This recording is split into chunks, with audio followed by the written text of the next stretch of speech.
Oh, it's had its day, I'm afraid. But it's never let me down. M's orders, 007. You'll be using this Aston Martin DB5 modifications. Hello, I'm Mike Ashley, former European sales manager for Aston Martin Lagonda. In 1964, this car, 007's hand-built Aston Martin DB5, became quite simply the most famous car in the world.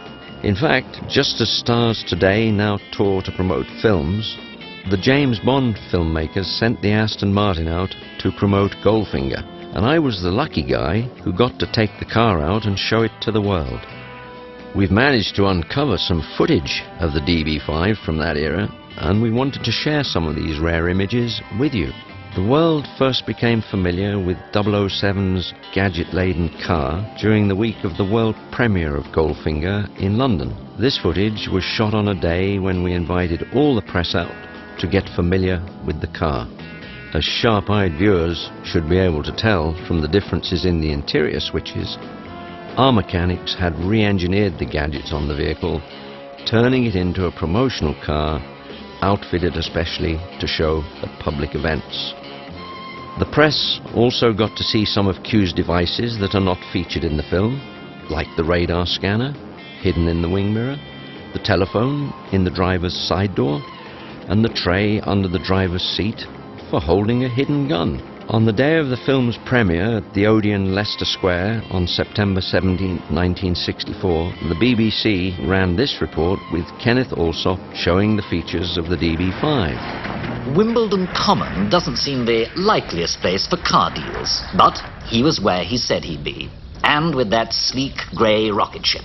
It began to seem like a very reasonable, straightforward deal. No questions asked, of course. All he'd said on the telephone was that he was going to make me an outstanding, not-to-be-repeated offer. A straight swap of my E-Type for an Aston Martin DB5.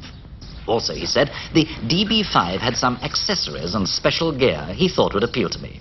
He gave me a demonstration of some of these extras, little embellishments that showed that the owner was a real car enthusiast with a taste for individual luxury. For example, that push-button rotating number plate, to make the driver feel completely at home, whether in Britain, Switzerland or France. Then the extending overlanders, back and front.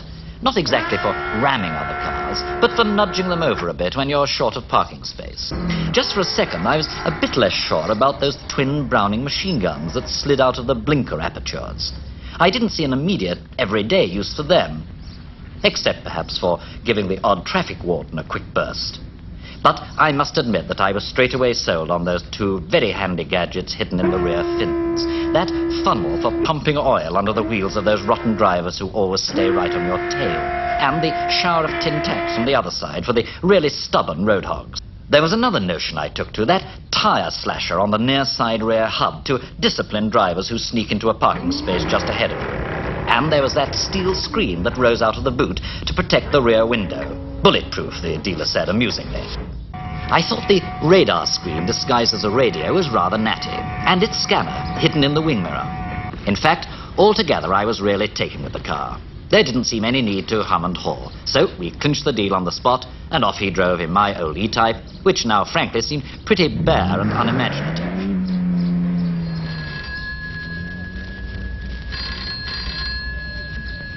One thing he'd forgotten to tell me about, though, the telephone. It quite made me jump when I heard it ring. I didn't suppose for a moment the call could be for me, but whoever it was on the other end seemed to have a message intended just for me. The message was about yet another bit of equipment I'd not yet seen.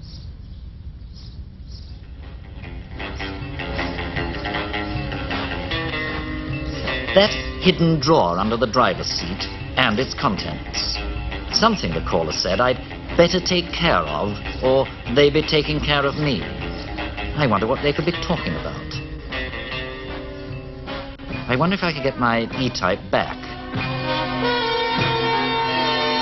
Mr. Alsop is holding a custom-made Goldfinger piece of jewellery. It was also getting quite a bit of press during the release of the film. The Aston Martin travelled all over the world with me. It appeared at the Paris Motor Show in October 1964. Returned to London in November for the Lord Mayor's show. In December, the Aston Martin and I arrived in the United States aboard the SS France, making quite an entrance. I had a great time in New York, enjoying the North American premiere of Goldfinger, even though the car did get a ticket on Christmas Eve. By January, the car was back in France, touring Europe. I brought the DB5 to Château Danier, where they were filming Thunderball. It appeared at the Paris Goldfinger premiere and went on to tour all around Europe, including traveling through Germany and Switzerland with Mr. Goldfinger himself, Gert Frobe. Showing off the car was one of the greatest experiences of my life. I went to Hollywood, displaying the vehicle at Grauman's Chinese Theatre. I flew across the country to the New York Auto Show, where it was featured in this newsreel footage. James Bond's Aston Martin found itself the top attraction. Everybody wanted to see how the awkward passenger can be shot into space. Also, the other devices by which a bad time is had by all who seek the blood of 007.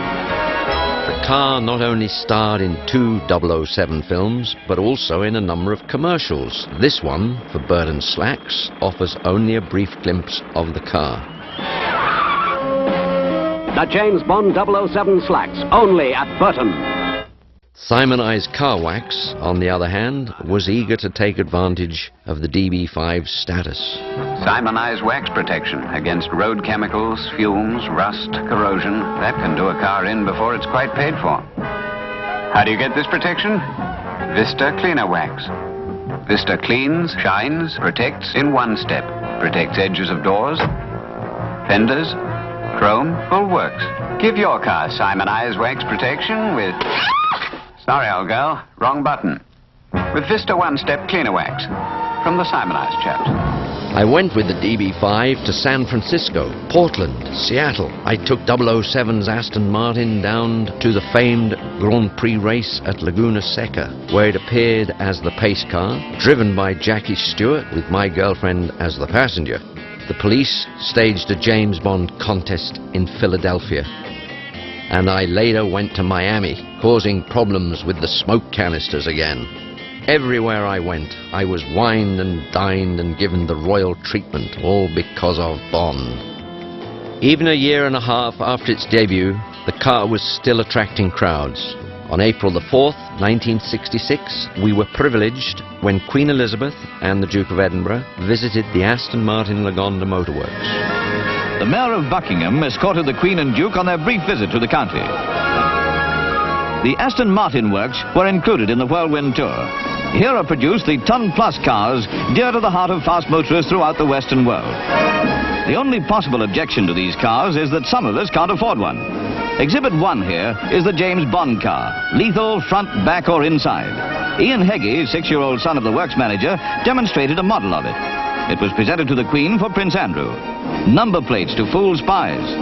Smersh will be giving Windsor Castle a wide berth, and it will pay everybody there to be on their best behavior.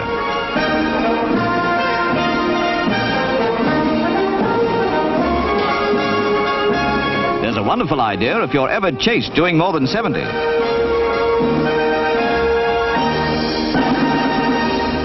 The Mini Aston Martin became a legend in itself and has appeared on a number of British television programmes over the years, including this May 1985 edition of the children's show Blue Peter. This special version was made in 1966 for Prince Andrew when he was 6 years old, and it was made by Andy Chapman and the same team that developed the full-size car for the James Bond movie. It's all electric and it's full of lots of special features that would help any secret agent get out of a tight squeeze.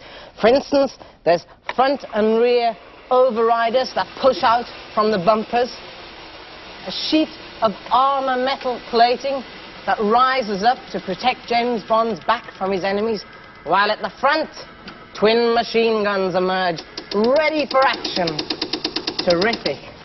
It's been very well kept by Prince Andrew, and he must have been really sorry to grow too big for it. And I'm very sorry as well that I'm too big for it. But someone who isn't is 4.5-year-old Matthew Turner. What do you think of the car, then, Matthew? It's fabulous, isn't it? Well, let's see if we can give you a ride inside. You're all set to go, and we've even got some special music for you. So have fun.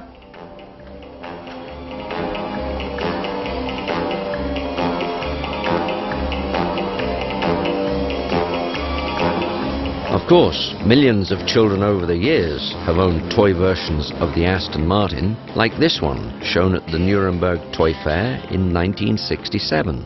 Ultimately, there were 4 Aston Martins outfitted with gadgets that toured the world to promote 007 and the car company. All have ended up in private hands. The original Aston Martin, used in Goldfinger, was sold and resold at 2 high-profile auctions in the United States in the 1980s. Lot number 465, James Bond's Aston Martin from Goldfinger. Add 250,000, fair warning now. It's your call on the right. Add $250,000, fair warning. $250,000. In 1997, that original car was stolen from its owner in Boca Raton, Florida, and has, as of this recording, never been recovered.